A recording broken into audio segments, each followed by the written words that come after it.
And we're live, episode 16, the United States of Chelsea. Today's episode is all about the board versus Maresca. There's been a lot of comments, guys, coming in, a lot of leaks from both camps, from Clear Lake side, Blue Coast side, as well as Maresca side.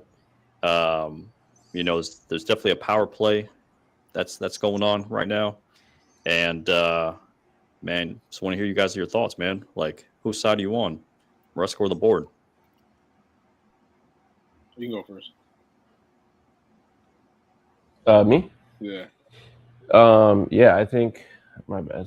I think that, it's I don't know. It's a tough one. I think it's feeling like a power play, and I'm hoping that that's what it is. I think it's just like a Game of Thrones moment where, they're struggling for power. He's trying to leverage, he's trying to get as much leverage as he can to get himself a better situation, maybe get more backing, maybe get some players that he wants. Maybe he's trying to raise the average age of our squad. Maybe he's trying to get some more experience. I don't know what the underlying problem is. It could be a host of things, right? But I think that, or I'm hoping that this is I won't call it a bluff, but like a tactic that they're using in order to, extract more from the board and the directors. What do you guys think? Yeah, I agree with a lot of that. I mean, I think they're playing media games. I think also Clear Lake does seem like they're still in the infancy of their ownership, so they might not really understand what they're getting themselves into in terms of like working with managers. Maybe even in the future, we see it with players, but I don't know about the relationship. But yeah, I mean, it's hard to take Clear Lake's side in this situation. I think they made their intentions a little too known to Maresca, and Maresca felt maybe that was a threat. And then now he's playing these like media games. His agents he switched agents apparently too.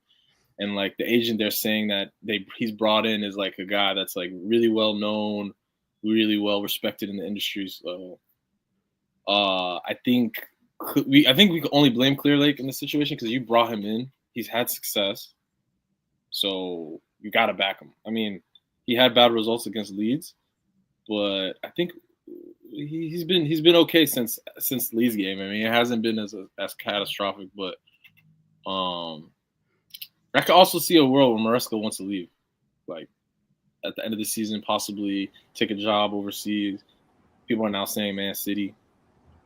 I don't know. It's hard to say. I think they're kind of bluffing, but it still could be a potential that he makes a move. I don't know. It's hard to. As long as it doesn't affect the season, then like I don't really care. But if it starts affecting the season, I'm gonna start caring more.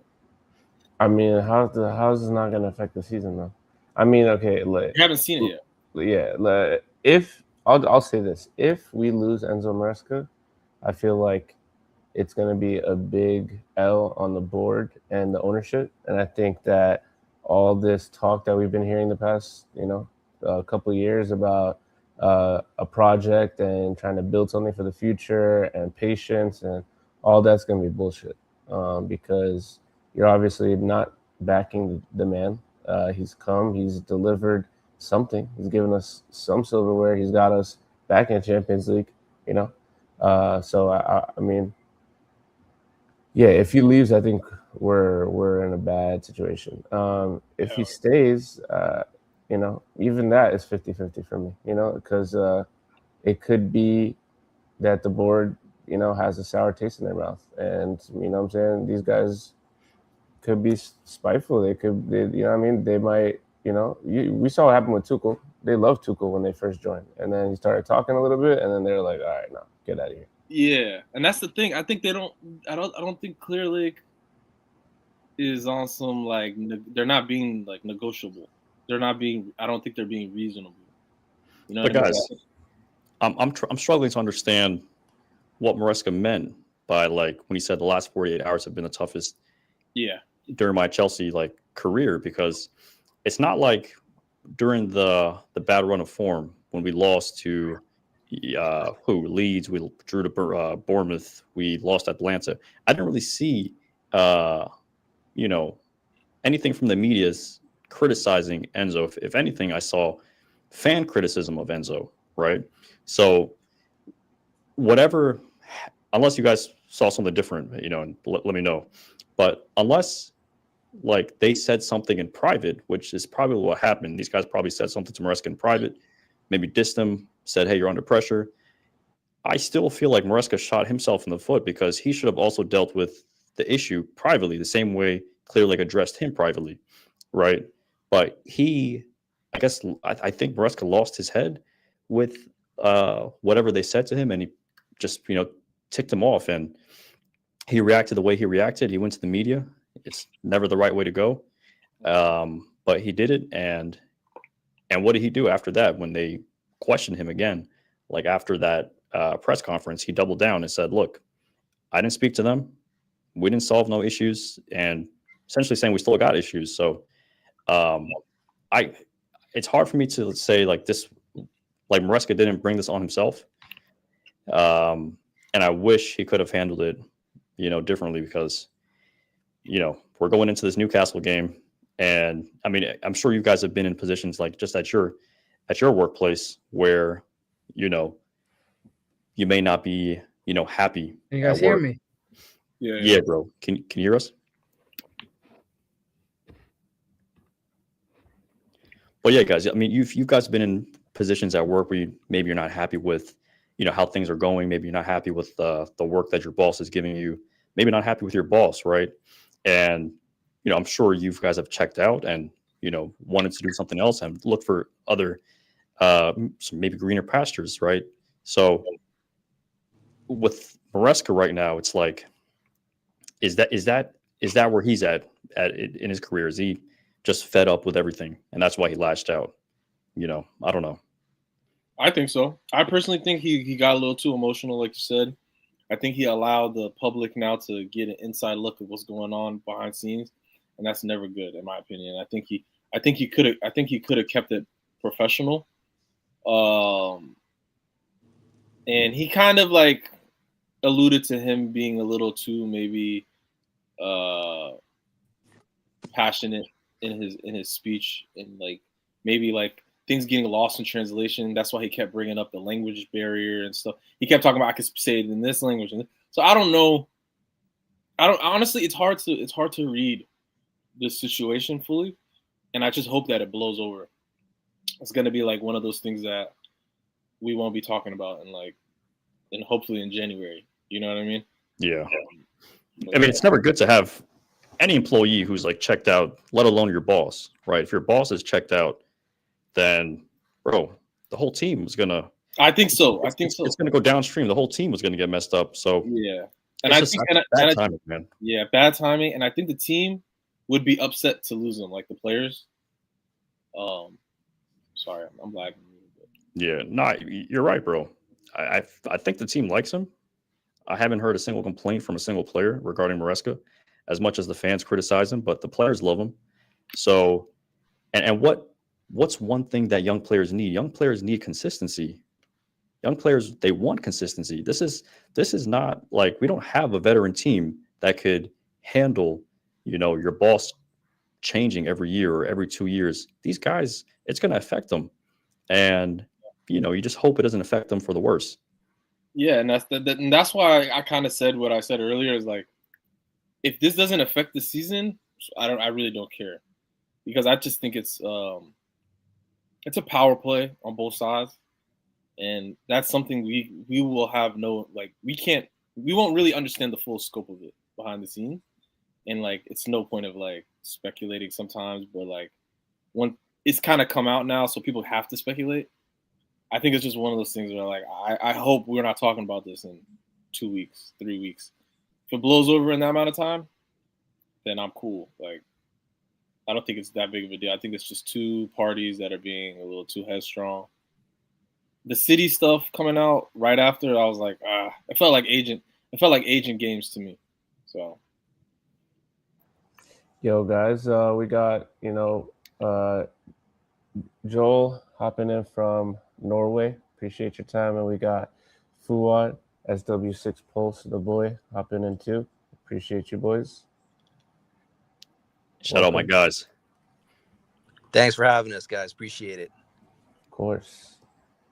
Yeah, we're just talking the Maresca situation. Maresca versus the board. Any just overall opinions? What's your take on it? Yeah, not gonna lie, this is crazy to kind of see what's going on right now at the club. Um, I feel like Maresca right now has all the power, right? And I know that's kind of weird to say, but the man is performing, right? Like, the man got us 2 trophies, got us back in the Champions League. Essentially did everything that the board asked him to do, right? So when he lashes out, when he starts speaking out, something has happened in the back end, right? And my thoughts are that they're probably pressuring him in certain ways. They're probably not recognizing him or backing him in the certain ways that he wants. That whole 48-hour spiel with, it was the worst 48 hours of my Chelsea career. That just comes down to the fact that he's not being backed, right? We've had a blip. Everybody knows that. We've dropped some points. We've had a horrible run of form to start December. And, Maresca thinks that he has credit in the bank, right? And he should be able to get that support from the club. But what does he get? Criticism and, potential, he's being called out internally.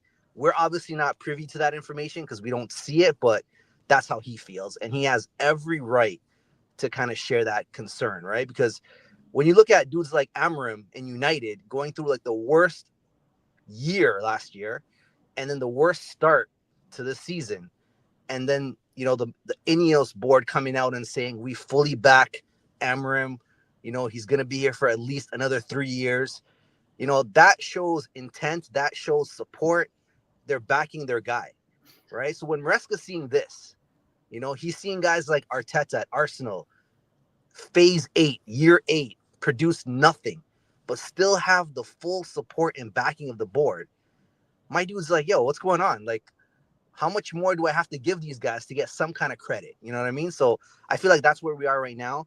And the whole City news coming out, I feel like that just strengthens Maresca's case because it's like, yo, if you're not happy, there's suitors out there for me. There's other clubs who are willing to like take me. And the reality is that City's going to give him more money and they're going to give him more autonomy, right? He's going to have the full say of who he brings in, who he takes out, not like Chelsea where, it's more of a club-led model where they're going to give you the players and they're going to say work with it. So I feel like Maresca is winning right now. He has all the cards in his hands, and now the board has to react because, if you saw last game, the fans are fully behind Maresca right now. So it's going to be dicey for sure.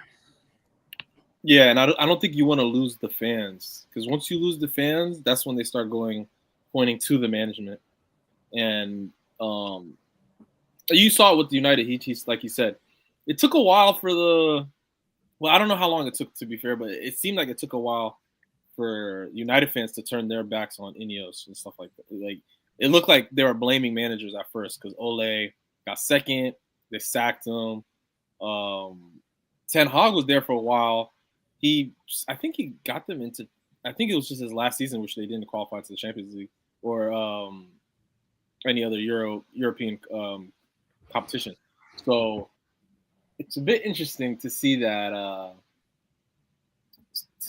they're not giving Maresca like a longer leash, so to speak. So I don't know. I think if it starts, if the players want him in and the fans want him in, then we're it's going to be a little bit dicey. And even some fans that weren't even like full supporters of Enzo Maresca are now coming out saying like I support him in this because it's coming from the top. And I think now Clear Lake out has a lot more legs than it used to.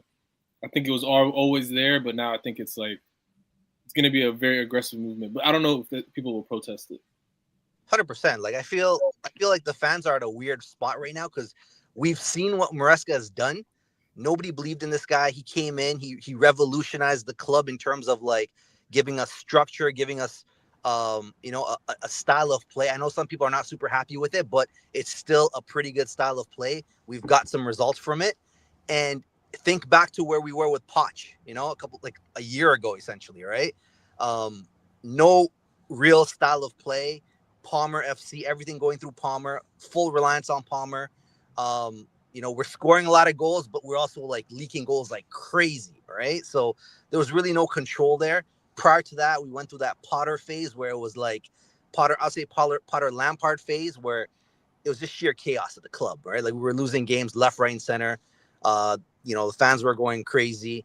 So I feel like Maresca instilled stability into this club. And if we are to lose that now, I mean, how many competent managers do we have to burn, right? We brought in Thomas Tuchel, won us the Champions League, made us a force in Europe, and then we sack him because he didn't agree with the board, right? So again, we're seeing that Maresca where he's speaking up, right? And are they going to sack him for that? Because if they do, that sends a huge message to every top manager in the league or in Europe, because it's like if you come in and you speak your mind, I'm sorry, you're gone, right? So at that point, we're screwed, right? We might as well just promote Liam Rosier from Strasbourg and go with that, right? I'm so sick of that PR. But guys, the way that PR already has spun up for that dude. First of all, he speaks no French. He's got a French last name. Fraud alert. Second of all, I mean, his team plays pretty good ball, but like they're not consistent. They leak a lot of goals, and that shit would not work in the Premier League, personally. And he's a United fan. Yeah. So can you imagine that? What are we talking about? Also, it's like I agree with everything you said, Fouad, and it's like, what happens if we do sack him, Maresca? Who comes in now? Like, what are the options even? But guys, this is the reason why I don't support Maresca in this. I mean, I support Maresca over the board, but this is why I say Maresca made a big mistake by going to the media. Because now imagine if the tables were turned, and imagine it was a player on our team, right, that spoke out against Maresca, who criticized his own coach, because Maresca's his senior, right? That's his boss. Imagine anybody. Cole Palmer, I'm just naming random names. Enzo Fernandez. Imagine they criticized Enzo Maresca. What would he have done? He would have benched them. I mean, he did it to Noni, right? When Noni didn't want to practice or practice as hard as other players, he benched him for weeks and weeks and weeks. So if Maresca would, punish his own players for speaking out or not following his directions, what does he expect? Like what his bosses will do, right? They're going to be like, dude, you work for us. We pay you. You're employed by us. I mean, we're all like adults. We're all working. We know how it goes. You don't criticize your boss. You do that, you're gone. Yeah, I mean that's where he got emotional. He shouldn't have said anything out loud. Yeah. But like, I mean, now my fear is he crossed a bridge that he won't be able to come back from. And if he does that, he's gonna probably take our season down with him. And I don't know. What if he stays and then, like, what's the relation? Like you said earlier, like, what's the relation? Like, is the team morale going to be good? Are we going to be good, like, as a team to win? And then if we don't win, it's probably going to be more justified for Clear Lake to be like bounce for sure. And then, so wait, but how though? Because like, do we even have a squad that is capable of winning anything? Yeah. Like, what are these expectations that we're putting on him? And if you ask me, if I'm gonna play devil's advocate, I would say, like, to Mizi's point, it's like, yeah, I mean, player manager, that's one thing, but it's another thing when you're a manager and your board. When we're comparing the board and the manager, to me, the manager has delivered way more than the board has. Yes, they've made some good signings, but they've also made a bunch of shit signings. They've also not really, bolstered our squad enough to be title contenders, right? Like there's things that are lacking, in my opinion, from the board's perspective. And I think that if I had to compare the two, I'd say that Maresca's doing a way better job. So I just, like, I kind of understand his frustration. You know what I mean? Especially when he's overperforming. And it's kind of like the same thing we heard with Poch, where at the end of the season, they were talking about the review, which is fine. I'm all for that. But they're kind of, dropping hints like, oh, we really want you to be a contender, like, and like acting like he's not overperforming already. Yeah, and I agree with you. He's doing better than what his team looks like. His team is not capable of winning. Like, I mean, let's be honest, bro. Like, we might win Champions League because we're a tournament team. We might win Carabao, but who cares about Carabao? We might win FA, but like all those things are mights. At the end of the day, we're definitely not going to win the league. But he's actually had success with the team that they provided to him. He did not provide this team. He might have say. I think he has say with what was it, Joe Shields and some of the recruitments that they made. But like overall, I don't think he had say on like a Gittins or like I don't know who else came in recently. Garnacho came in. Yeah, I don't think he has a say on this. Nah, Garnacho definitely not. Now, in my opinion, this is a win-win situation for Maresca because I don't know if you saw Matt Lowe's tweet today on Twitter, but Hugo Viana, who is was the sporting director of Sporting, who is Manchester City sporting director now, he's a client of George Mendes, and Enzo Maresca just switched over to George Mendes, and George Mendes clients always like to stir things up to create an advantage for his clients, right? So I mean, in my opinion, I think this is a power play for Maresca. So they better deliver him something in the summer, or he's gone. I agree with you. Like he's in a situation where he cannot lose because he brought a team 2 trophies in one season, first season there, a very young team at that, the youngest team in the Premier League, something that no one expected them to do. No one expected us to even have title chances. But guess what? Both seasons before we got to that December period, we were title contenders, quote unquote. You know what I mean? So he's brought some light to the team. And he has the upper hand because now, and then today they put out that City news. We already knew it was on the rocks, and then they put that City news, and I thought that City news was a bit convenient in my opinion. I didn't think it was really. I don't know. That could be a pump fake. I don't know how real that is. You know what? Like I said, I think it's George Mendes that's trying to gain his client some what's it called, alternatives in case the board doesn't listen to him or the tension rises between them. I mean, the Clare Lake are in a lose-lose situation here. Either they keep Maresca and they have to give in to his what's it called, recommendations and what he wants for the team, or if he leaves, then you're at a point where no manager of quality will ever go to your team because there's tensions every time. And you can't even seem to cooperate with a man that was in the championship and was a so-called yes man that you wanted to bring in. So if you can't keep a yes man in your job, what good does it say for anyone else that has ambitions and actually wants to compete with this club? Because they're just proving with every manager that their main object is to what's it called, hoard on talents or to keep assets, because that's what private equity does. They keep assets. They buy assets to keep them and sell them when they have to buy other assets. So I mean, in my opinion, Clare Lake are their main objective isn't to win, right? So that's why where the fan base holds a grit, and I think Maresca is holding a grudge against the directors now because the last 2 summers have been historically absolutely horrendous summer windows. Like you can't be serious. You can't have a manager winning 2 trophies in a summer and then you go into the summer and then you barely give him any quality of play. You got Delap. We got a WWE superstar. And we got when we signed João Pedro, right? I like João Pedro. I like João Pedro, but where is the need for João Pedro? Where was the need like? In terms of what did we need João Pedro? I liked Hato signing because it offloads Kukurea. He's a very good talent. Hato is a very good player and a very good talent. But of course, we all had different areas where we knew we needed quality. We didn't need someone that's inconsistent. How can you buy 2 inconsistent players? I like Giddens because he's a very raw player in terms of he's very good 1v1. And if he has confidence, he can create something. He has good ball striking. But of course, when he doesn't have the confidence, he's meant to be inconsistent. And then the alternative you have is also inconsistent. So the signings you're making doesn't go towards actually trying to improve as a team. It goes towards hoarding assets. That's what the squad building goes towards. That's what guys. So this is how I see it. You know, I think a lot of you guys agree with each other. You guys think Maresca has the leverage. I really feel like the board has full leverage, right? This board is delusional. They are cocky.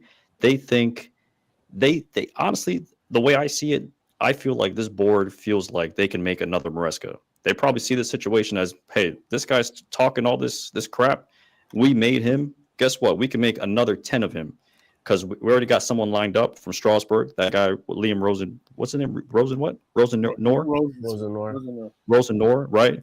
And then when he comes to Chelsea, they're going to sign, you know, some other guy to take over Strasbourg. That's going to be the next man up. I'm telling you, the way they hoard assets, Joel, and they're buying these young players, they feel like they can do the same thing with managers, right?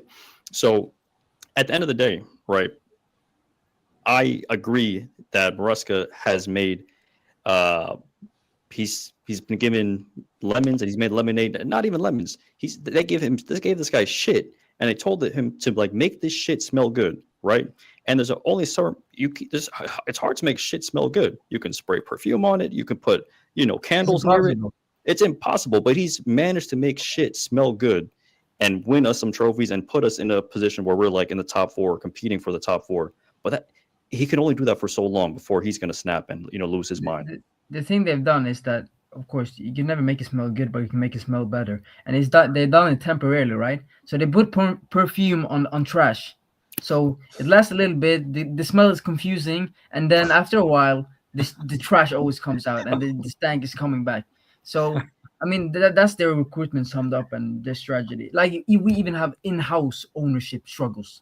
We have Bowley versus Iqbali. And that it's just been not media highlighted after a while because they're trying to keep it out of the media. But Bowley is actually the one with actually an intent of trying to win things with Chelsea. He's the one that wants one sole sporting director. He's the one that wants he doesn't want to be hands-on. He wants the sporting director to lead and to give the manager space and the sporting director space to do what's best. And he wants a balance between recruitment of the best young talents and players who are also young but experienced, like in terms of the top 5 leagues, in terms of minutes, because experience doesn't necessarily mean age. We have Tosin; he's the perfect example of experience of shit, right? So the thing is that you need a balance, and Iqbal and Clay, they don't have balance. Their view is solely based on equity, and it's clear to see.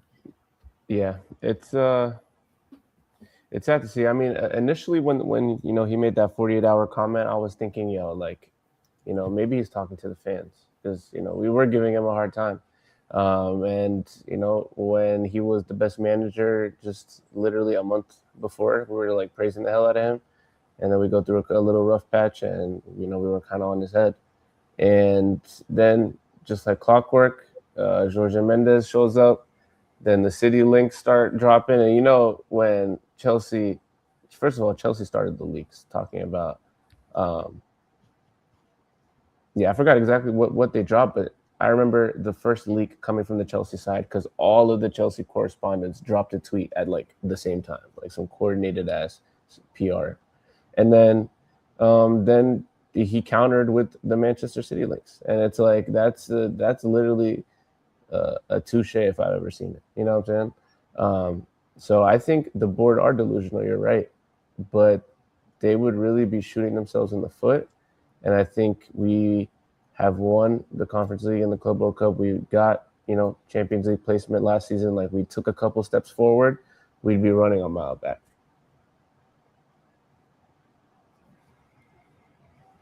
I mean, it's going to be hard to validate a lot of the moves they're making.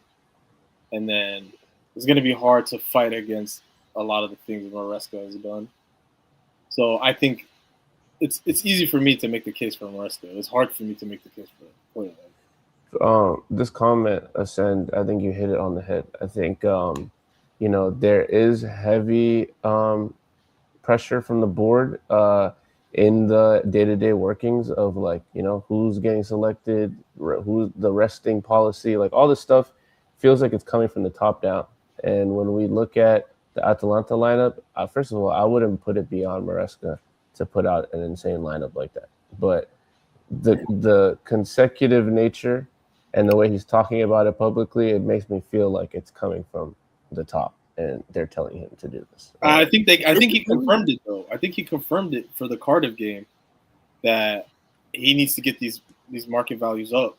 And he I think he did what the upper brass told him to do, which was rotate. Because that was 11 men. That was 11-man rotation. Yeah, that was So I another. think he is getting pressure. And wasn't that before? Did he make comments before that game? It was after that game. It was after It was the Everton game. When he Yeah, it was was. Everton game. Yeah, it was It was. Everton No, game. it was before the Everton game and Really? after. The No. Everton game. It was after the Everton game. Yeah. It was And Oh before- yeah, about the because we sport. won the Everton sport game. comment. Yeah. Oh, Yeah, and then yeah, he yeah, came out. Yeah, the And sport then- comment was after the And Everton then he spoke again the next day before the Cardiff game. See, I Yeah. agree with this comment that I just pinned. If y'all think Bowley makes any decisions, Bowley or He Clear doesn't- Lake, he doesn't- you're he mistaken. I don't. Honestly, it's I don't December, think guys. it's Bowley. Well, Clear Lake or sporting directors, whoever. Bowley. It's Bowley. If we were playing Bowley. one game a week and we're making all these rotations, then I'll say, okay, this is kind of sus. But Yeah. we're playing in December. We're playing in multiple competitions. Like, we're not united, guys. Maresca has to rotate. Last year we had 11-man rotation is crazy. No, there's a way to we did that rotate. last bro. year. There's Last a year we way had to the luxury rotate. of playing in a weaker And he's doing it competition. to sound Yeah, stupid. we're No, playing in conference there's- league. We're tossing. Yeah. And Jurgensen look world class. It's Bro, not. There, can't do there's that that. There's that aspect, and there's also the aspect of our whole squad is full of kids. This Yeah. guy, one of our wingers, puts in a 10 out of 10 performance. Jamie Gittins, then he's rotting on the bench for the next 3 games. There's no consistency. When you're a footballer and you have a good game, like, you're confident for the next one. You have some extra juice in the tank. Extra motivation you're trying to build on that run of form. And this rotation, he's literally chopping everybody at their knees. He's trying to show the directors that I'm trying to rotate, but the rotation options are garbage. So I think the mass rotations he does are to prove the board something. Because everyone knows that you have to rotate in sequences, and you have to allow one key spine player in your team to rest, and then you take one spine player after, and you do it like sequentially. But yeah, he's doing it to prove a point, in my opinion. So, But quality over quantity.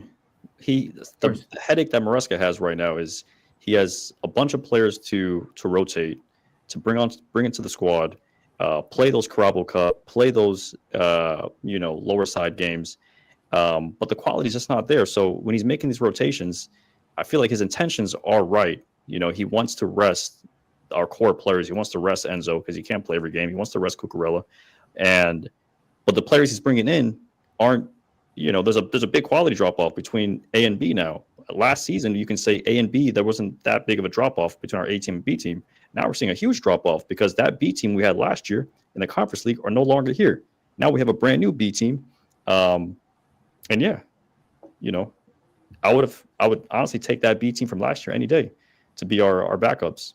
Imagine having Madueke on the bench or João Felix on the bench. Man, it's quality.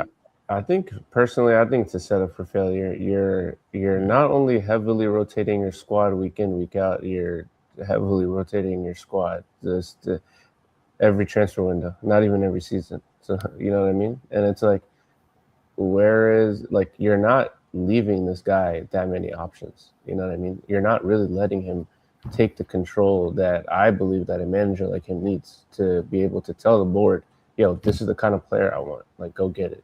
They've given him a couple players, but they've also given him players that nobody's asked for, right?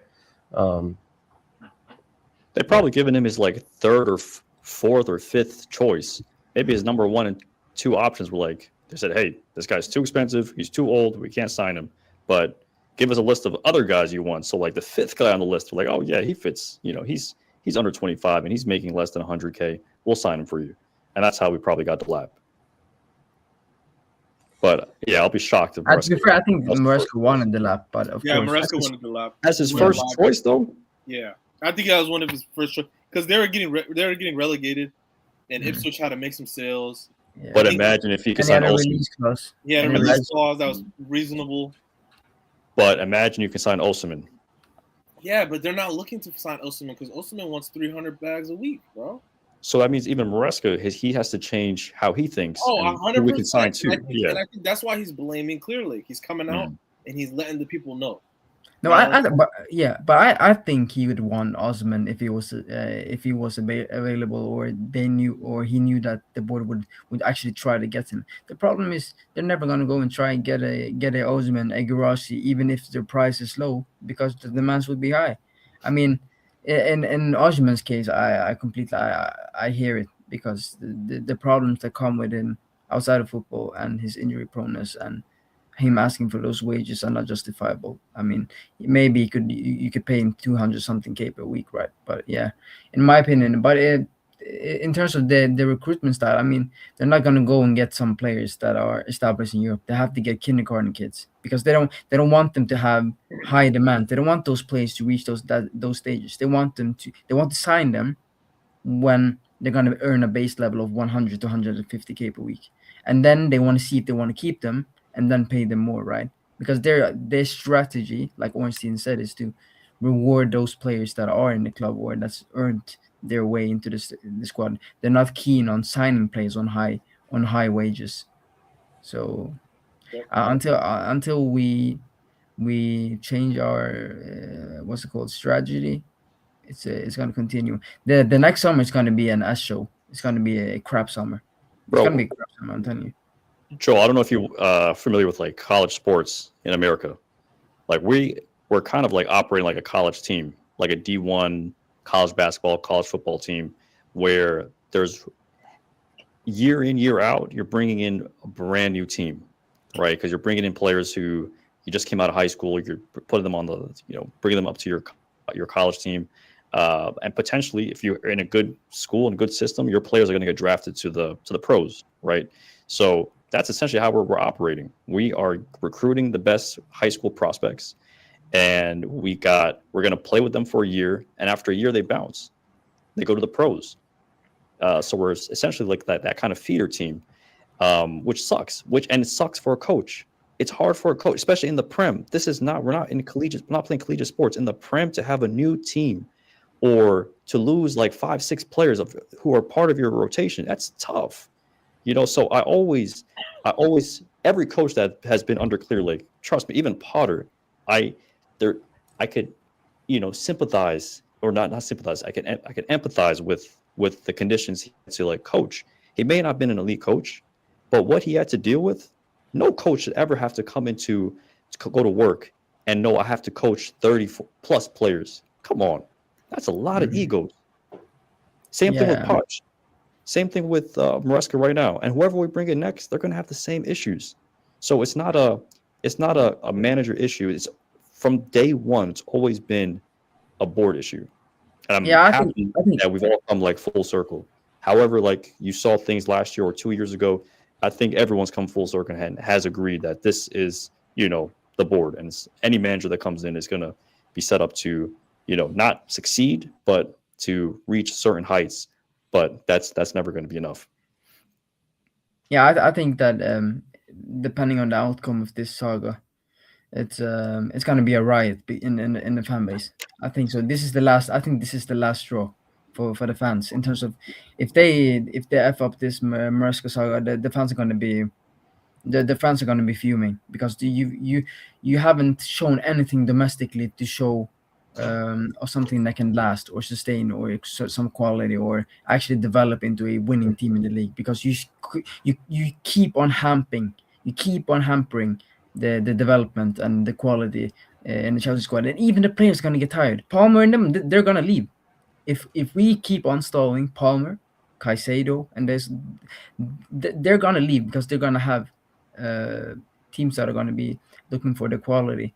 They have some long contracts, and we're gonna get a lot of money, but we're gonna be in this endless spiral where we keep on switching our spiral spine players, because they're getting fed up with this strategy and this Brighton premium strategy. So So I got a question for y'all. So what do y'all say to the people who inevitably are gonna look at people that have our opinion, you know what I mean, and label us part of the Maresca cult, or um, there's a whole big portion of the Chelsea fan base on Twitter, online, even the pubs. Like I've heard people talking that they'd be cool with Maresca leaving, and that they haven't really seen that much in him, and they've been kind of calling for his head.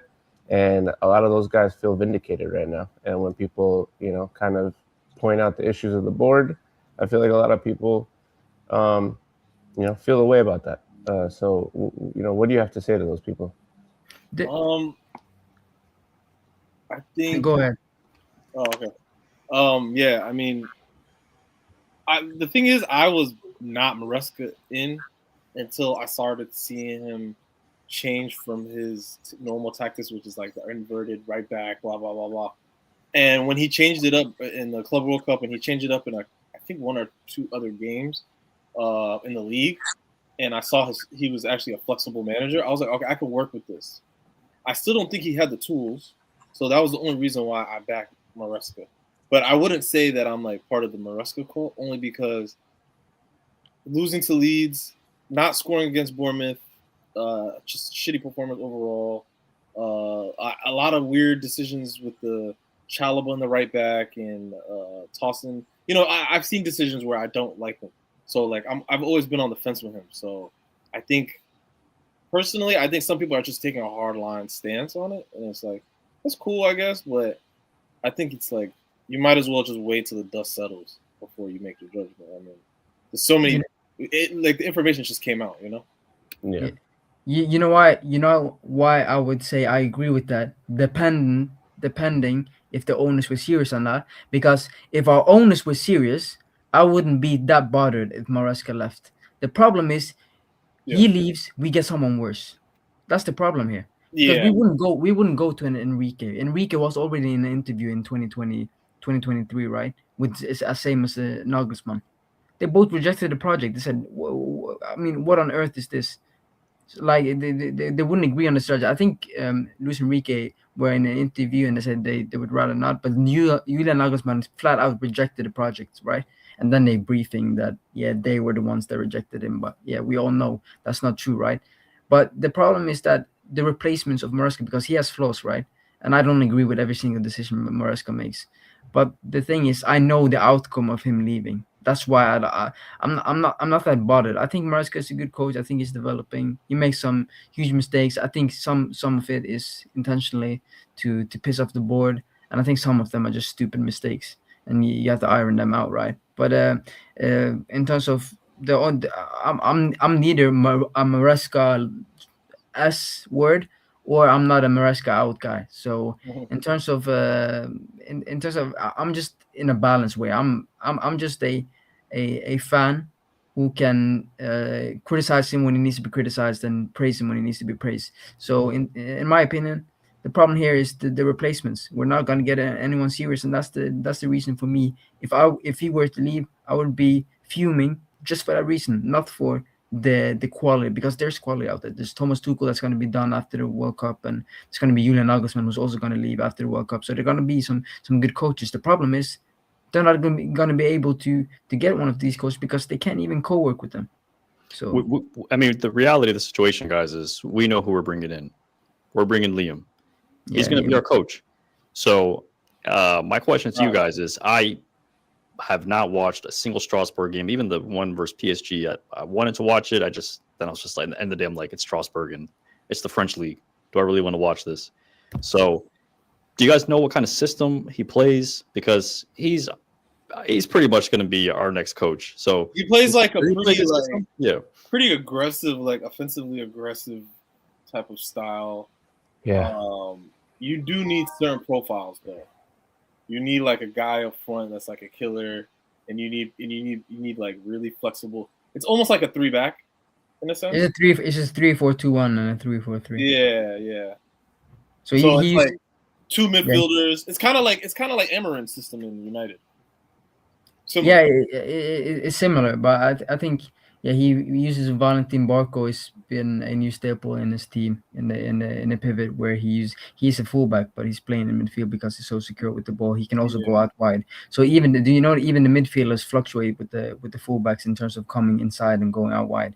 Yeah. So, but I think the players and the players like Sebastian Anasi, who's from Sweden, right? They're one of the pocket players, like just bought in CISO. So he's using the pocket players like to drag the opponent centrally so they can create space out wide, right? So I think it's some tactics that reflect some of Maresca's tactics, and he's maybe more flexible in terms of how he chooses to use that wide space that he receives. So when Strasbourg receives the wide space, to try to fill up the box with a lot of more plays than Maresca does. He likes to be a little bit more conservative for the counter press, but yeah, and he gives more support out wide to the players when they receive it there. So maybe an overlap instead of just an Yeah. underlap like Maresca I does. think if you look at it, his formation and the way his teams play, it reminds me a bit of like a Conte system, where the wing backs are getting really involved. Both in like GA, but also just like in just the natural buildup of the team. And then some of the like patterns of play, some of the attacking movements kind of remind me of Maresca. Some of the overloads, some of the way that he positions the team to have like numerical advantages in certain pockets. That. But I mean, at the same time, he's neither Conte nor Maresca. He's won nothing. He basically had a zero resume before the Strasbourg job. He's doing well for given all that, but is he the caliber of coach that we need at Chelsea? Like, I don't think so at all. I think he's like at least 6 years away, to be honest. I think Fabregas is way more capable. I think there's I don't think we have a lot of good options, but I think Rosenoir is like last on the list for sure. But was Maresca ready when he joined Chelsea? And if you look at his resume, this is why Maresca winning those 2 cups gives Clear Lake all the leverage in their argument. They're going to say, hey, we can do this again.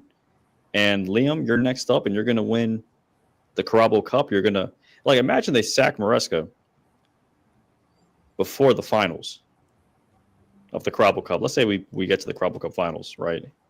And they sack Maresca before. And this is like all the hypotheticals, but Liam wins it. Man, these guys are going to love it. They're going to say, look, we just brought this guy into the team. He's won a cup. Who can tell us anything? Because we are untouchable. I mean, we saw that in the Club World Cup. He joined the squad. He got a goal against an Algerian team. I don't know if he scored again for the rest of the Club World Cup. He had a couple good chances, especially in the final. We saw JP come in and smash it.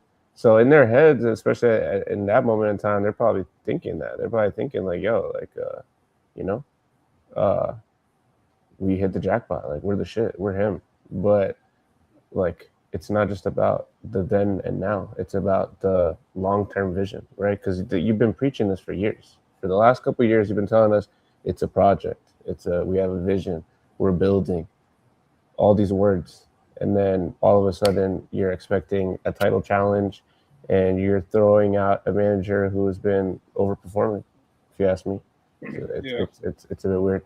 I feel like we're kind of, saying a lot of the same stuff. What do we think about the game coming up this weekend? For us in the East Coast, it's early 7:30. I don't know if it might be too early for me to get up for a live stream, but maybe second half or something we can get some cracking. What do you guys think about that game?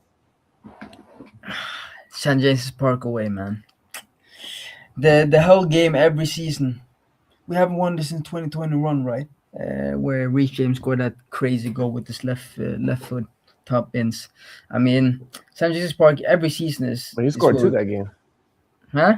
He scored 2 that game. He scored a banger with his left foot and he scored a banger, and then he scored a volley again, and then when the keeper was out. So, and Jorginho, I think, scored a penalty. But in terms of the problem with St. James's Park, right, is that they come with a crazy intensity, right? They're known for the intensity. I think the saving grace here is that we're playing 12:30. So 12:30 game. The Geordies won't get to start their drinking. It won't be too lit too early. It will be too early. The intensity will probably be a bit shattered. And now Dan Burn got injured as well. And he's out for 6 weeks. And they just started Malik Diaw and Fabian Schär in the midweek against Fulham, and they just won 90th minute. And they were using a lot of a lot of physical strength to play that game. So I think the thing that they have over a lot of teams is going to be a little bit more reduced now. So I think Chelsea actually have a chance right now at this game, and we also rested almost our entire 11. So from an intensity standpoint, we have the advantage here, and Newcastle don't have the advantage. And considering that they played in Europe as well in the Champions League this season, because every season they play in the Champions League, they do worse in the league, and the intensity level drops. Mind you, they're way better at home than they're away, because the away Newcastle and home Newcastle are two different teams. So they're just going to turn up simply for being at home. So we need to be on our A game. We need to turn up the intensity. We need to match them on every first duel, every second duel. We need to move the ball fast. And yeah, I think we have a chance, since we're going to have some fresh players. And yeah, it should be a win. Yeah, and they're also going to have some fresh players too, because their key players, they did rotate. The guys did still come on the second half, like late in the second half. So guys like Boltomade, Anthony Gordon should be, ready for, like, they should have like rested legs for the Chelsea game. So it's going to be a tough one, just like you said, Joel. Like, it's never easy going to St. James's Park. We're also a team that's underperforms when we go to these hostile environments. Newcastle's a big game, so you would hope we get set up to win. But yeah, I guess my issue going into this game is gonna be all the noise that we had to like endure in the past 48 hours. Is that going to have an effect on Maresca's coaching and his his confidence going into the game? Otherwise, we got some rested legs as well. More rested legs than Newcastle, so we should be in a good position to win. But it's never going to be easy. And I see Fuad. Yeah, SW6 Pulse. He's got camera on right now. How you doing, bro? Pretty good, bro. Like, crazy day. I was like rushing back home. I was like running crazy errands, but I'm glad I could make it. So appreciate. Shout out to Tosh. First time on the call with you. Yes, sir. Yeah, what's going on, brother? What's going on? Yo, so we got a question. We kind of touched on everything Maresca. But what do you think about all this going into the Newcastle game, and what do you think about the Newcastle game? Predictions going in? Yeah, it's gonna be tough because we both just came off like Carabao Cup games. I think they just beat Fulham yesterday, so they're off to the semis as well. It'll be interesting. Both teams are going to obviously rotate, but I think we're going to have enough to beat Newcastle. I'm going to predict 2-1 Chelsea. I think they're going to score. Nick Woldemate's a interesting guy. I remember we were kind of linked with him for a bit early on in the summer. Obviously, he went to Newcastle, but I think he's a good striker. I think he's going to give us a little bit of problems with his height, aerial threat, and he's just good technically too. Like, from what I've seen, like, he knows how to link up really, really well. So I think that's going to cause us some problems up front, especially if we're running with I don't know if Fofana's going to play. Like, if we're going to go center backs, Chalobah. Why not Fofana? He has a knock? No, I just feel like he's going to play. They kind of rotate him a lot. Like, I've seen that. Like, I know Maresca said that he can't play like 2 games in a week. I know he didn't play in the Carabao Cup game, but I don't know. I just feel like Fofana's always a question mark for me if he's going to play. Like, it's always a question mark. So until we see the lineup, like, I'm not 100% confident. But if he's there and him and Chalobah, lockdown, we're getting a clean sheet again. So yeah, I'm hoping. No, they only have one game without a clean sheet. So exactly. Yeah. No, I think he's gonna play because he's had 3 games in 1 week, because he played the weekend game and then he played against Atalanta. So he's gonna be playing. He's had a week's rest when it comes to St. James's Park. So I think he should be good. He's been gradually introduced back into the team, and 6 out of 7 clean sheet games he's played with. We've held a clean sheet. So this is the week that we don't have a midweek game, right? I think next game is Villa. No midweek. Yep. Yeah, no midweek. So yeah, I think he's gonna play. So Yeah, and then Villa, but we'll talk about that another time. You guys don't have a score prediction? I'm still gonna go 2-1. I don't know. I feel like Newcastle's a tricky team. I still think we're gonna concede a goal. So 2-1. What you got? yeah, Joel? 3-2. 3-2? 3-2.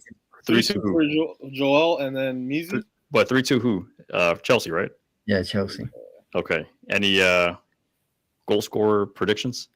I think Palmer gets a goal. I think Neto gets a goal, and I think who else gets a goal? Maybe Enzo gets a goal. Okay, I think it's gonna be a situation where we have to score first. If we don't, I think we'll probably lose the game. But I mean, if we do score first, I think we win probably like 2-1, and I think defensively, I think we're gonna be better than what people expect. But I do think offensively we might struggle, just because I think Newcastle's gonna have a lot of intensity. Yeah, I think it's gonna be close. I think it'll be like a 2-1 victory. I think it'll go down to the wire. I think it'll be a close one. I don't know if it'll be a late winner or the goals will come early first half and then it'll just be on the knife's edge for the rest of the game. I can't really see us protecting a lead for that long, so I feel like it's probably going to be a 1-1 with a goal in the second half to win it. I think Cole Palmer gets on the score sheet. For that second goal, I'm going with the boy, the star boy, the wonder kid. We haven't seen him in a couple games. He's injured. I mean, he wasn't injured for like most of those games. He was injured for the last two, I think. But yeah, my boy, star boy Esteval. Oh, he's out. I think he's out. He's out, bro. Oh my God, he is. He's out for 2 games. Bro, I'm sick of not seeing this guy. I'm sick of not seeing Esteval on the pitch, bro. Yeah. He missed the last one against Villa. Yeah, I think he comes back against Villa. He missed the last one. He's about to miss this one through injury. But he hasn't played the last 2 or 3 games even before that. He didn't play the Champions League. Yeah, he was on the bench against Atalanta. He didn't play. So yeah, he didn't play the Leeds game, or he probably played like 10 minutes. He played Leeds. He just got subbed off because he tried to kick. He did. That halftime sub. Yeah. No, he was rattled. I heard that. Yeah, I don't know, man. Maybe Gittins, man. Maybe Gittins. He's been hot and cold for me. I mean, sometimes I see Gittins and he's looking like him. He's moving nice. He's cooking. He's drinking majinky. He's cooking people up. And then other times he just looks way too shy and timid. And like he doesn't look like he wants to, take the game by the scruff of the neck and really get it popping. I don't think he's comfortable. Yet. I think he still hasn't caught his rhythm. I think the Premier League is just a different league for him. I think German league he was just cooking. He had so much more space. They play a lot of high lines. It's a different game. So shout out even in odd 10. Big up the boys. Big up you, my man. Yeah, guys, I'm going to go with either 2-1 or 1-1. 2-1 just because I'm a Chelsea fan. I think we're going to find a way to win. But I also find it hard to see how we're going to score more than one. Just the environment, the stadium, and Newcastle. I know they're missing Dan Burn, but they're still a pretty good team defensively. I like their offensive weapons too, so I do see a goal coming. But I think it's going to be like a very scrappy goal, maybe like a mistake on a set piece or something, because even though they have quality on the wings with Harvey Barnes, Jacob Murphy, and then quality at the 9 position with Wissa and Walter Mate, I still think we have the quality to defend that, especially if we play Fofana. They got a lot of pace. They got a lot of pace, right? Yeah, they got Gordon, they got Elanga, like a lot of fast, pacey players. Bro, pace and physical, bro. Bruno as well, right? He's been cooking lately, so. Yeah, Bruno, right? Yeah. The in comment says, I don't know if we can handle Voldemort. And thinking of Tosin or Badia Shield to having to deal with a physical, tall, quick player that has some techers can technically, play, I think it's worrying to say the least. But I feel like the game's going to be won or lost in midfield. So if the boys, And that, yeah, I think that's where we're gonna win because Bruno Guimaraes, he just played almost the whole game against Fulham. Joel Linton can't play. He has a groin issue that only leaves him. He can only play if it's an emergency. Eddie Howe says in the last minutes of a game. So Joel Linton's out. Tonali, he got rested, but he still played a little bit of the game. So I think we should have the physicality and intensity advantage in the midfield against Newcastle for the first time in a while. So. Especially like Caicedo's red card ban's been lifted for the first time this game, right? Yeah. So yeah, I mean, we're gonna have strength in the midfield too. I don't know. Does it come down to Enzo Fernandez? Do we? Because from what I've noticed this season, at least, when Enzo's playing great, we play great. Our midfield is cooking. When he's struggling, and again, Enzo's probably the reason why he's been struggling has probably been due to the lack of rest. But he's been rested. So we got a fit Enzo Fernandez who's going to cook. Guys, it's looking good, but I mean we also have to settle expectations a little bit because of we're going to a tough away round. Yeah. Yo, do you want to add something? What? No, I was gonna say I definitely expect Enzo to have a good game today. Like you said, he's been rested. Last couple of games, he was helping out a lot defensively because of we're missing Caicedo in that spot in defensive mid. So I feel like we're gonna see a good Enzo performance tomorrow. I wouldn't be surprised if we see a goal. He's really good in crashing the box. So yeah. All right. So let's switch it over. Carabao Cup. We know who we're playing now. Arsenal. Nope. Not yet. No, I mean I think they It's already. Arsenal Palace. Don't sleep on Palace, bro. yeah, I mean, FA Cup, Community Shield winners. Nah, Who's I'm at home? scared of Who's at Palace, home? bro. I'm City's scared at of home, Palace, bro. I think City's at home, right? I'm scared of those guys. Those guys are playing football. I think No, but I'm not scared of Palace this season because they're struggling now because they just got smacked up. They got smacked up. They can't rotate Bro, squad. They play the joy today. we play like that game was at the Emirates too. So Palace and Arsenal at the Emirates, and then if whoever wins, we're playing away. Yeah, we're much better at Selhurst Park. This is why I'm worried about Crystal Palace. A, we play like Kaka. B, when we play any team that is not Barcelona, Arsenal, one of these big teams, we play even worse. And if those guys come with any sort of confidence in the way that they've been performing, they won a cup last season. It has them. Yeah, they got spanked last game, but I mean, overall, they're still playing pretty well. They got the win. I think it was today or yesterday. So it's like, I feel like if they come in confident and we're not on it from the first minute, it's going to be a long one. You're referring to Arsenal. I'm referring to Arsenal, yeah. Okay. Wait, so whoever wins, we're going away. You said, right? 100%. We're going to Yeah, Selhurst. it's a home. It's a two-legged tie. I thought it Okay. was in. I It's thought it two was leg. Wembley. I thought it was Yeah, Wembley. yeah. First game we're going away, and then the second game will be at home. Yeah. Yeah. Oh, it's a home away. Okay. Yeah. Oh, yeah. I mean, Palace has been That's why struggling. I want Palace. Palace has been struggling this year. I think they just have a really good reputation in the Premier League right now because I think that's what they're playing for, and they're holding teams down like in terms of clean sheets. But I think in the last few they conceded 3 against City, and I think Arsenal will probably score at least 2 at least, because I think they're gonna potentially get a set piece. That's a goal right there. And then maybe one other goal open play. But What are we thinking about the Caicedo versus Rice battle 2.0 that's going to happen? The last time around, like we said, Reece James took the title home, even though he wasn't even in the lineup to begin with. So yeah, what do you guys think of round 2? It's going to feed the streets. We Yeah. need that. We need to play Arsenal next round because, bro, that's gonna be 2 great games, and I'm always one where I want to. If you win a trophy, you win a competition, you want to go through the best, right? And that's probably why we got some flack for the Club World Cup. We had easy competition, you can say, leading up to the finals, but we beat the best team in Europe who won the Champions League. So no one can really say anything about that after that.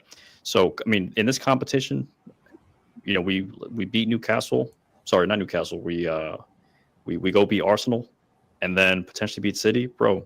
Come on, I'm taking that cup serious.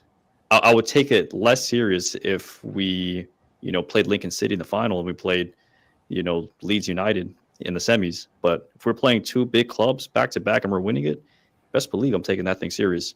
And it's not just the fact that they're big clubs, but big clubs with quality players, right? You mentioned Rice. We go to the Emirates. We got those guys coming to Stamford Bridge, and we cook them, bro. I'm celebrating the Carabao Cup. I'm going to London. Yo, shout out chat. Arcado Gaming says that Caicedo's actually going to miss the home leg because of accumulated yellows. So the primetime matchup for that game has changed. It's no longer Caicedo. Oh my gosh! The crazy thing is, I don't know if you guys realized how he got that yellow card. It was literally because he did a sarcastic clap at the ref. Yeah, he clapped on the. Yeah. I thought it was Hato that got the yellow, but I thought because Hato committed the foul. Yeah, and I thought he got the yellow, but then I saw the replay and he was like clapping at the ref, and the ref was like, "You." Yellow. And he clapped and he did like this back to him. Yeah, man, the agenda's set, man. You know what it is. I mean, Caicedo's never lost to Rice. He's never lost to Rice, but it's not even that. They don't want us to have our strongest team. You know what I mean? They don't want us to have our strongest player. Gave him a straight red card. We've seen those tackles. That's a game changer. That was a red card, though, to be fair. I mean, it's questionable because I've seen that tackle happen against Chelsea players, and it's not even a. But those were also red cards. Bro, the amount of they weren't given. No. They weren't given, but yeah, they were. The core tackle was a yellow. Same exact tackle. Yeah. Wait, huh? The Bentancur tackle was a yellow. Yeah, exactly. That was a yellow, but we all knew that should have been a red. We all shouted for red. 100%, I agree, but we got rewarded with the red, so it's kind of. I mean, the Caicedo one, I think is a red because both feet are in the air. So when he lands on it, the impact it has on the ankles is hard. So if he had a much steadfast grip on the, if he had a more loose ankle, he would have snapped it. What do you think now without Caicedo? It's gonna be tough. Who's the midfield, or just what do you think? I actually trust and have faith in Andre Santos. Like he's shown me enough to make me comfortable in midfield. And he's pretty defensive. Like he's honestly like I don't know if you guys remember that defensive play he made against Barcelona. That kind of I remember Estevao goal. It was all him. You know what I mean? Like he intercepted the pass, he made the play, and then obviously Estevao finished the rest, right? So I'm very confident in Andre Santos. So. My bad, Friday. I thought you were talking about that play. I forget which game it was, but it was like Burnley, an offside goal. Burnley away when he tackled the ball. Yeah, it would have been offside. It was going to be offsides regardless, right? But that tackle, how clinical it was, like how timely he was on that tackle, like that's quality right there. But he's prone to mistakes though. He's prone to mistakes, especially when he goes forward, or passing back to his counterparts in the back. So, but the thing is, he's made those mistakes already, right? And we don't expect him to make those same mistakes twice. We do expect Tosin to make a mistake and do the same thing, or even worse, the week later. But Santos, I think he's shown me he's kind of guy he can grow from his mistakes. So I'm happy to see him play. If Caicedo's not playing. Yeah. The other thing with the Andre Santos mistakes is like, he's young, first of all. And second of all, I don't put the backwards passing on him. I put that on the manager. That's the manager instruction telling him, don't probe, just wait for it. You know what I mean? But my whole thing is like, we're rotating all these players, but I don't see Andre Santos enough.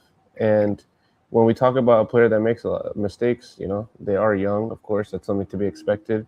But like we said, how did he perform against Barcelona? This is a young kid.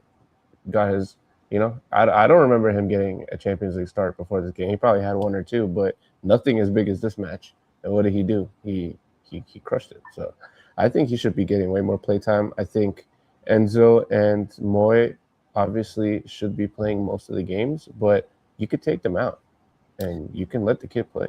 I mean, that kind of brings up, that other question. I don't know if you guys saw the reports where it said that Chelsea's kind of planning for midfield reinforcements for next summer with Kobe Mainoo, Andy Wharton.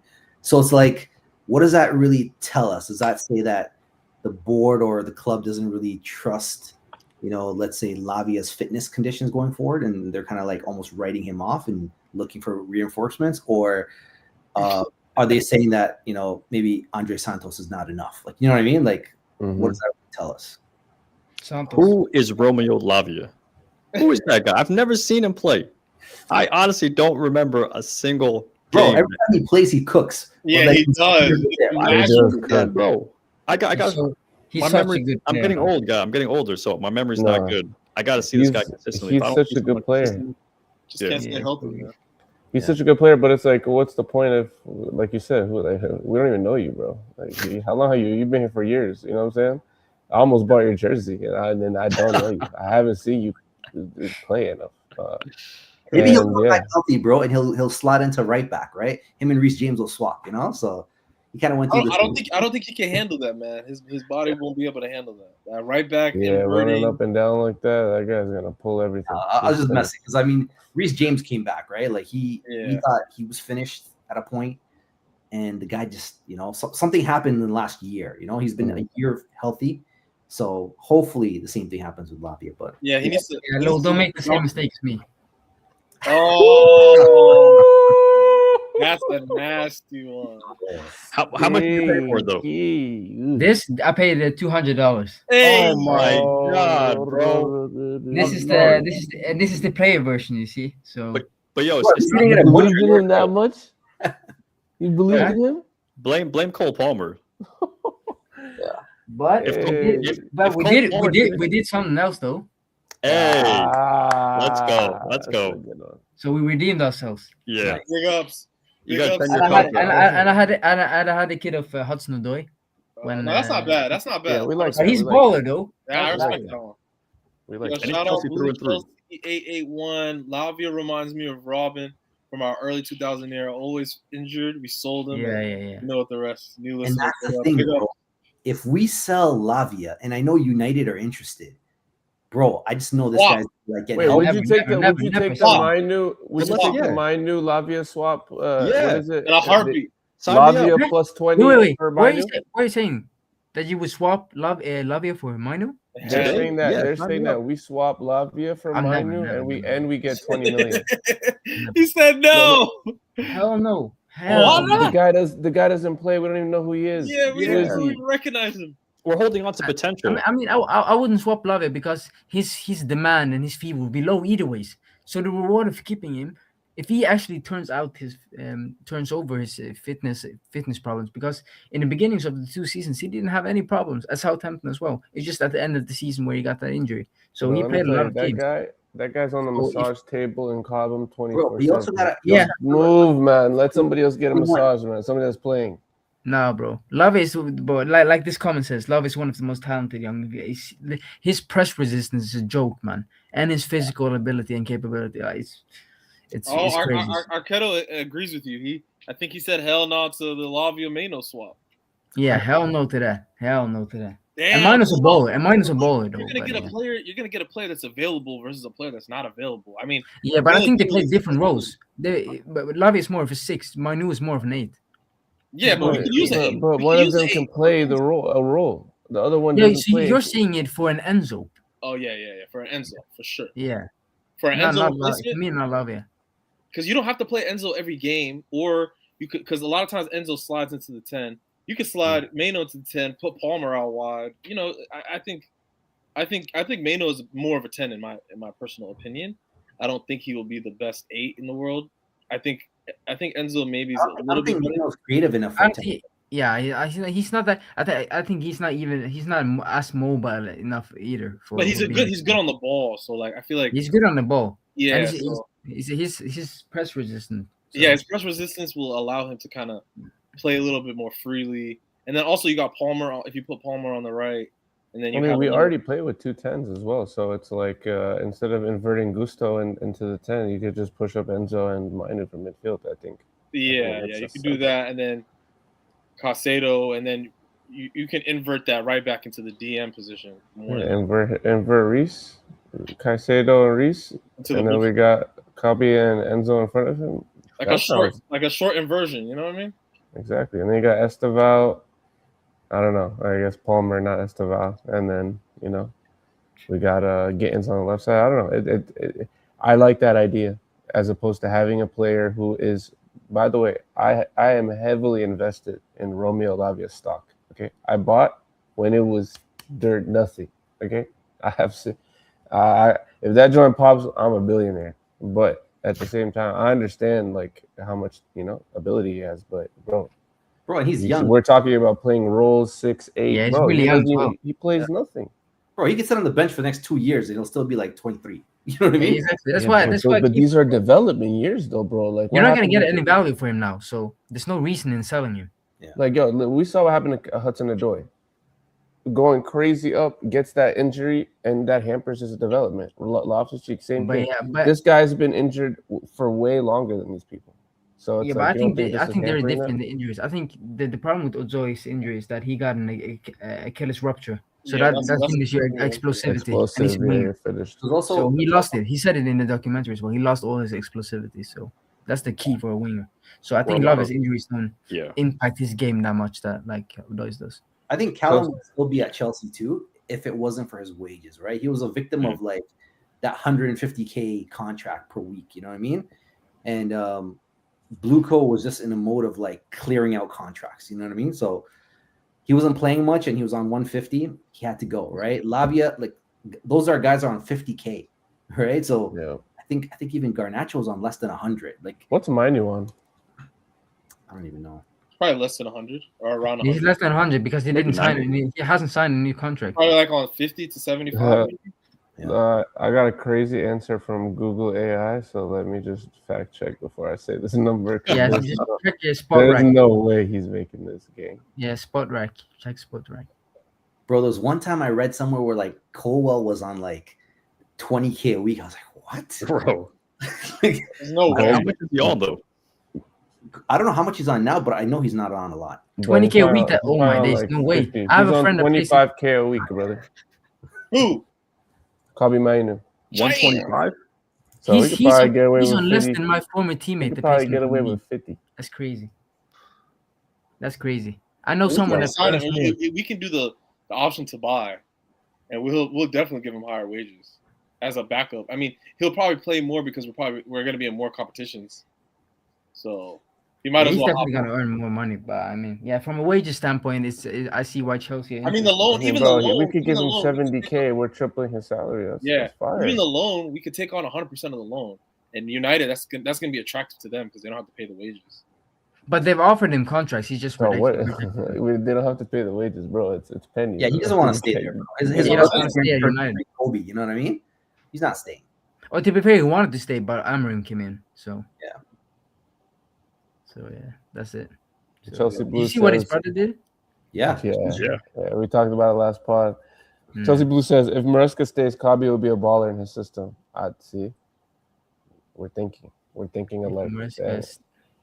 I think so too. I think I think the only thing is, bro, if this transfer window coming up and in the summer, if these guys are consistently just going to keep hoarding like young, undeveloped talent, I think we're going to have a problem. I think it's okay to go for young, but I think we need somebody that's developed from now on, moving forward. Like that has to be. But we're not going to get it. You know that.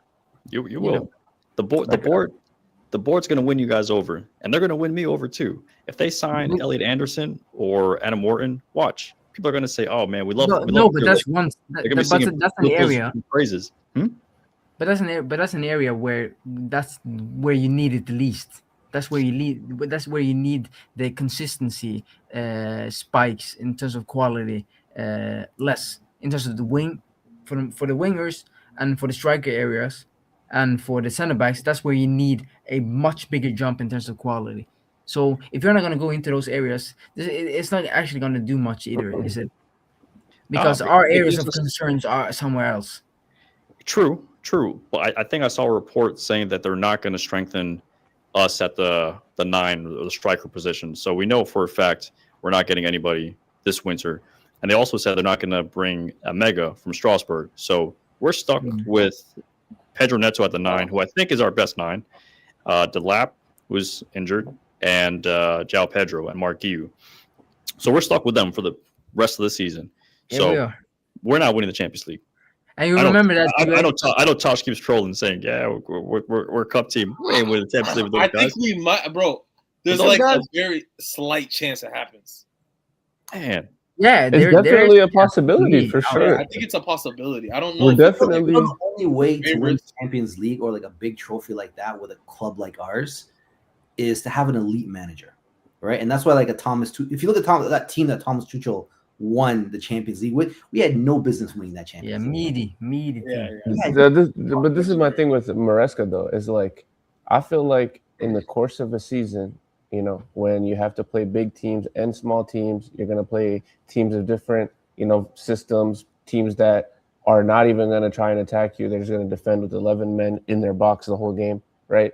I feel like he might have some adaptability issues. But when it comes to like these cup matches where he knows who the opposition is and it's one of the bigger teams, you know, he does his homework and he sets us up in a pretty, you know, in a good way to succeed. So I think that we definitely have an opportunity. It's just like, are these boys going to find form? You know, are our strikers going to start striking? Is Liam Delap going to stop putting people in chokeholds and like, you know what I'm saying, like score a goal? Like, I feel like if we can get some goals on the board, I think it's a possibility for sure. It's tough because, like you said, those positions like striker, you know, center back. If you want elite players, generally they're further along in their careers. You know what I mean? They're a little bit older, a little bit more experienced. If you're looking at like a Delap, most people would kind of try to compare him with like a Harry Kane, but a young Harry Kane wasn't great. Do you know what I mean? He developed later on in his career, like when he was a little bit older. Delap's like 21 years old. Do you know what I mean? So I don't expect to see anything great from Delap until he's at least like 24, right, at that position. Center backs, again, similar, like 30 plus is when they're like top form. You saw it with Thiago Silva, right? Like, and we're never going to do that because in order to get those type of players at that age, at that skill level, big wages. These guys are banking on the fact that we're going to get these players in when they're young and hope that some of them hit. And if they don't, ship them out, right? Like that's the strategy, right? With some resale value, but it's hit or miss. It's going to be like that for a long time. Yeah, and I got so Chelsea Blue said, I trust Maresca and Palmer in any cup competition. I told friends that before the season started, we would struggle in the league and win the Champions League. That's exactly what I said, Muzi. I had a feeling, bro. We were never running for the Prem. We weren't serious, like especially if you're not serious in the Prem. Throw all your eggs in the basket for the champs. You got to get top four though, so it's a balancing act. You got to make the right rotations. No, that's true. yeah. I mean, again, you guys said like we have a chance. We have a chance. We have a chance in every competition, right? Are we gonna do it? We don't have a chance in every company. Carabao, we're only a few games away. 2-3 No, games. Carabao, yeah, but we're in the Premier League. Prem, I don't think. Okay, minus the Prem. Minus the Prem. Yeah, It's a 38 game season, and a lot needs to go in your favor to win. Yeah. So, yeah, The rest, we'll see. Of course, I'm backing the team to win it, to win the Champions League, to win every cup that we're in. So if we win it, you guys prove me wrong. But if we don't, maybe I'm not going to say I told you so. We might get the double champs and FA and Carabao, triple, quadruple. Hey, don't clip this up, by the way. Now you're tripping. I don't know if Flood was the one that mentioned it, but somebody brought up Thiago Silva, Chelsea legend. I was lucky enough to go see him play for Fluminense in Rio.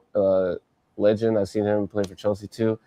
We saw him collectively as a fan group when we played, you know, in the Club World Cup. We didn't play him directly, but you know, just did we play him directly? Yeah, we did. Fluminense. Oh yeah, we did. We did play him directly. Right?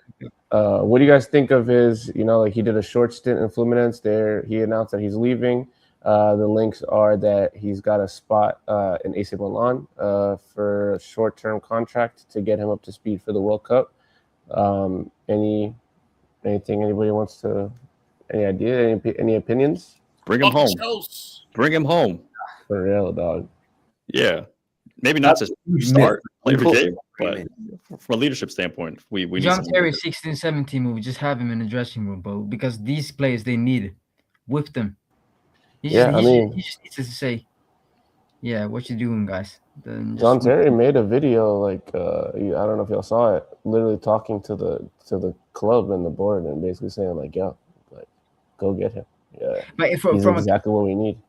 from a squad perspective, I'm indifferent. Like he wouldn't he would struggle in with the level of intensity and quality that is in the Premier League. But I have to more have faith. him in the squad just as a mentor, that's something else. Yeah. Yeah, Wait, we're go, not expecting him to play. go back week to in, that week last out. comment. Hmm. What did he say?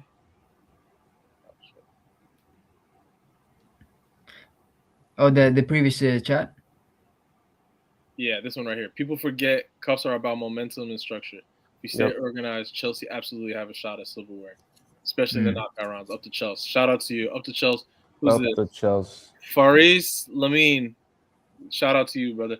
And I think that's like the key of this whole season is, can we stay organized? Can we man manage? Enzo is forced to man manage a team that doesn't have necessarily. We on paper we have depth, but in talent we don't. So it's very tough. I think it's gonna be very tough for us to get some silverware.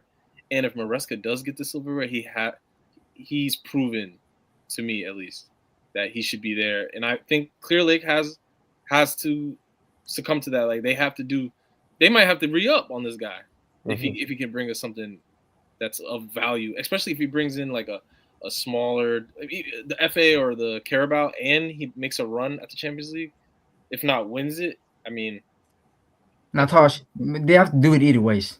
Yeah. They do. do. They have to do it either way. But like, I think he'll force their hand if he wins a cup.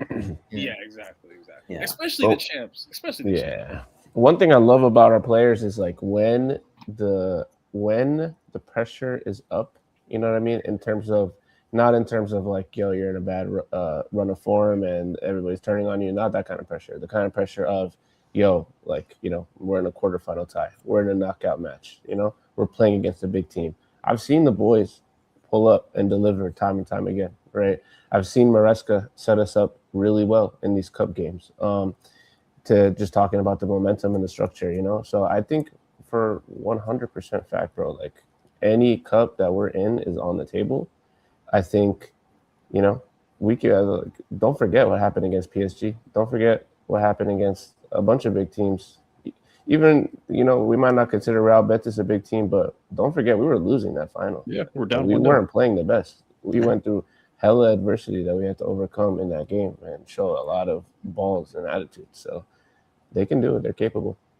I think the beauty of like cup games or, you know, these tournaments is that luck is also sometimes on your side, right? So if you look at the Club World Cup, that loss to Flamengo was like a blessing in disguise. Yeah. That kept us on the side of the bracket, so we didn't have to face the cities of the world. We didn't have to face the Bayerns and the Madrids, you know what I mean? We got an easier path to the final. And similar to like, you know, the Carabao Cup, like who's to say Palace is not going to beat Arsenal? And who's to say Newcastle is not going to beat City? And we have a slightly easier path. You know what I mean? So anything's possible. Anything's possible. We have another comment. Chelsea are not looking to get rid of Maresca at all. Focus on the season. Maresca is under contract. Okay, Fabrizio. I disagree. No, but Fabrizio said it. It might be true. Fabrizio is very close to Chelsea, so it might be true. That last sentence says everything. Yeah. Would require reinforcement. Maresca's under contract. At the end of the day, I think we all kind of like logically we know he's going to stay for the season. Like he's not going anywhere this season. At the end of the season is what we don't know, right? It's that review period similar to Poch when we're like, all right, so he kind of finished the season strong. Is he going to stay? Is he going to go? And then all of a sudden it was like, oh, he's gone. You know what I mean? With Maresca, same thing. Like, is the club in the back end now going to be looking to secure somebody else for Strasbourg and bring in Liam? Or are they going to look to like create some issue down the line with briefs? Like, we just don't know, right? Yeah. And then, yeah. I mean, but we know, like, if Maresca has a bad run of form now, he has no backing from the board. Absolutely no backing. Whatever backing he had, he lost it when he spoke to the media. So, you know, he's in a tough position now because he essentially has to not win out, but he has to, like, finish the season really strong, finish in the top four, probably bring us a cup. just to have something to like when he goes into his like year in review. But is he in a Uh, tough position though? Because I think mean, City job's available for him. A lot of other teams are looking at Maresca potentially. Yeah. Right? I mean, Fred, I touched on this before. I'm not sure if you were there. I see this board as they look at Maresca or any coach that comes in as replaceable, and the board feels like they can make the next Maresca, right? So that's just my opinion. I don't know if you agree with that. Yeah, because it's more of a club led model, right? So it's like we'll give you the players and you just slot in. It's not about coaches and their systems and their playing styles. It's literally we have the system, we have the players. You come in and coach. Yeah. Mhm. Okay, And if they so thought otherwise, they would have, changed their model up. But we know they believe in their model. They believe it's working. They've seen some profit out of it, so it's not going to change. So if anything, what the board does, they fully believe in their vision. And yeah, It's almost like the NBA, bro. Like if you guys watch NBA, not the OKC, how they kind of like revamped and went super young to a point where like players can play in like multiple different positions, and everyone thought they were crazy when they traded away a lot of their older players who were better. But look at them, like they won the NBA title, right? So it's like I think this and they potentially have the number one pick this year from the Clippers. right. So look at that. So yeah, I feel I like don't know if they're gonna get number one, but let's get to Arcado. He said, "Really need experienced team or experienced players. PSG had a young squad and won 6 trophies. So many games in a season. Wouldn't having reliable, durable young players who can play and compete in so many matches be better." I agree with you, but PSG had like I would say Quality. That's quality. Hey, quality. They Yeah, had a lot of experience. They Yeah. had players that have Yeah. a lot of Champions League experience. You might be thinking about Joao Neves and these young Portuguese boys that they had in midfield. That boy was playing in Champions League for the last 3 years. Vitinha's Dembele. experience. Vitinha, Usman, Hakimi, Kvaratskhelia, these Marquinhos, all of them started. Fabian Ruiz, all of them started. You know who has Champions League experience on our roster? Jamie Bino Gittins. Just Reece think about James, of course. James, yeah. that. Yeah, but I'm talking about like of the new people that Of we're the actually new, yeah, bringing in. No, so yeah, no, it's not about the experience in terms of winning stuff. It's about the experience in quality and opponents. How long have you played against quality opponents? How quality are you? Experience isn't about your age. It's about the level of opponents you face for a number for a period of time. So if the I don't care if you're young. If you're quality, right? So I would sign Doué. Doué is like he's the same age as Garnacho. Yeah. Yeah, he's the same age as Garnacho, but the level of quality is insanely different. Funny enough, we had a chance to sign Doué and we didn't. Exactly. For Yeah. 10 million. Yeah. 10 Yeah. million, bro. And That's, we turned it down. That's crazy. Right? So And also PSG, bro. Honestly, like maybe I'm a little bit biased, but like 3 of those 6 trophies, bro, are like shoo-ins. Like they're guaranteed for them. You know what I mean? Like they're playing the French league, bro. Like no one's competing with them. You know what I mean? Yeah, I mean, to be fair, now they're in second place behind Lens. True. No. But I mean, of course, they're gonna win it though. Yeah. So, I mean, that's- PSG is such a easier, so much like such an easier league. I mean, the league they play in is League One. It's so much easier. It's like some of those trophies you can't really, except the Champions League. Like I don't really respect a lot of those trophies. Yeah, it gives them an advantage in the Champions League because they can rotate a lot more, and the intensity level. Yeah, you can Right. rotate they rotate domestically. We don't really rotate domestically. We have to kind of play our starting 11. You're not gonna see a Premier League team winning 6 trophies in a season. You know what I mean? Nah, Like that's yeah, it's like it's ridiculous. unheard of. You know what I mean? It's unheard of. Yeah. I mean, I think they have a easy league. They have young, durable players, and their quality. Like Their quality. you're not going to be able to beat that. But Yeah, they have the balance, right, in their recruitment. They have the balance of getting the best young talents and getting players that are experienced, not necessarily due to age, but in terms of opponents faced and also maybe experience in terms of leaders, like Marquinhos has been there for a while. So they have like the balance in terms of their recruitment and squad building. We don't. We only want kids straight out of kindergarten. We want them fresh. Definitely. I think this was a good one today. I mean, I just want to wrap it up. I appreciate Fuad for pulling up. We appreciate Joel for pulling up. Big It ups. was a good one. We're gonna try to do a live stream on Saturday for Newcastle, but we'll figure that out tomorrow, and we'll post it up for anybody following the page. Early game too, right? It's like a 7:30. 7:30. Yeah, 30. I might be up at 8, so like We're proper Chels. We'll be there no matter what. Yeah, I I, might be I would there. be there if I wasn't traveling because I'm traveling tomorrow. So Okay. It's not early for you, bro. It's at noon. Shut up. you're talking about me? Yeah, we're waking up Yeah, at that's what I 7 said. a.m., brother. I said the time isn't the problem. It's that I'm not home. So Okay. I even bought a new web camera, so I would have tested. I tried to test it earlier, but yeah, it didn't work. Was that the So, Pocket 3? Yeah, that's the Pocket 3. Damn, Man. how'd you tell? You could tell. Bro, I have one right here next to me, bro. Fuad's Yeah, a tech bro. guy. In the Nice, case. nice. Yeah, but I don't know how to use it as a. Bro, it's sick. I use it all Yo, the hit time. up Fuad, bro. Yeah.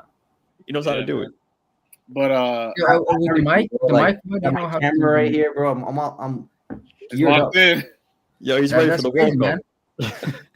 Yeah. Yeah, he's ready for the World Cup. Yeah, Bro. he about to be the first journalist on the scene. First Somali journalist.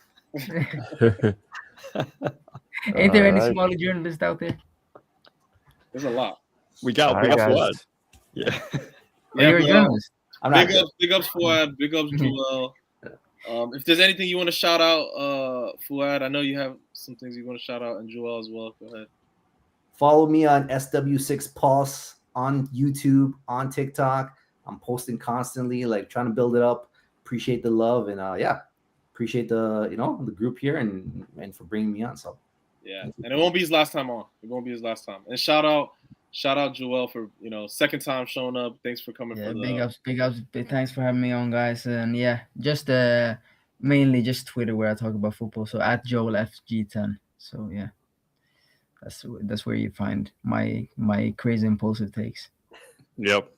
You guys mind putting your bios in the chat? We'll just pin them for the guys who are on the live stream right now. And big up to everyone who's on the live stream. We got 9 viewers right now. Shout out to all of you. Yeah, guys, proper chills. And I got let's a get perfect this. thing to sign off with. I opened up my Instagram today after work. Plopped up on my couch. I had a pretty rough couple of weeks. It's been nonstop. So today, it was I would say the calm after the storm a little bit. Still shit to do, but a little more chill. And I open up my Instagram, and the first thing I see is a certain UK British rapper in an all-black Nike Tech with diamonds dancing on his chest in the form of a Chelsea pendant. Central C, proper Chelsea, man. I like it. Proper, man. Oh, it's facts. Proper Chelsea, mate. Central C, he pledges allegiance to Chelsea. He Really, pledges man. allegiance early in the game, huh? Sersky. Yeah. We're gonna get the socials. Meezy, you got the socials? Yep, about to pin it right now. But yo, is Central C even a Chelsea fan? I heard he's like a Palace fan.